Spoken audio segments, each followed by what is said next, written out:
পনিরের তরকারি করার জন্য পনিরকে নুন, হলুদ আর গুঁড়ো লঙ্কা দিয়ে এটা ভেজে নিয়েছি আমি ভালো করে। আলু দেবো, তাই আলুগুলোকেও ভেজে নিয়েছি।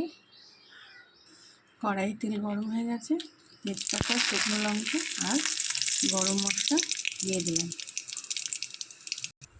এবার কড়াইতে দিয়ে দেবো পেঁয়াজ, টমেটো কুচিগুলো দিয়ে দেবো। পেঁয়াজ ভাজা ভাজা হয়ে গেছে।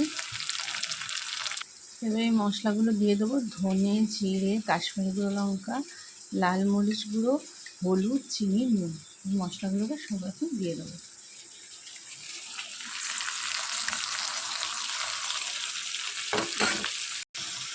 মশলাগুলো সব ভাজা ভাজা হয়ে গেছে, দেখুন কেমন লাল লাল হয়েছে।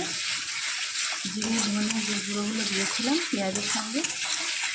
এবার দিয়ে দেবো আদা, রসুন আর লঙ্কা বাটা।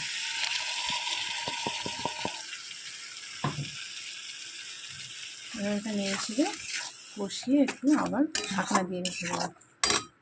মশলা কষিয়ে আলু ভাজাগুলো দিয়ে দিলাম। ভাজা যে আলুগুলো ছিল সেগুলোকে দিয়ে দিলাম।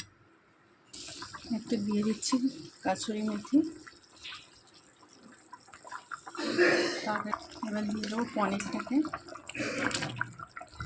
ভাজা পনিরটা, ধনে জিরের গুঁড়ো ভাজা। পনির আলুর তরকারি আমার হয়ে গেছে। এবার একটু লাস্টে দিয়ে দিচ্ছি গরম মশলা। আমার পনির আলুর তরকারি রেডি। দেখুন কীরকম লাল লাল আর সুন্দর হয়েছে। আপনারা নিশ্চয়ই একবার চেষ্টা করবেন, ট্রাই করে আমাকে অবশ্যই জানাবেন।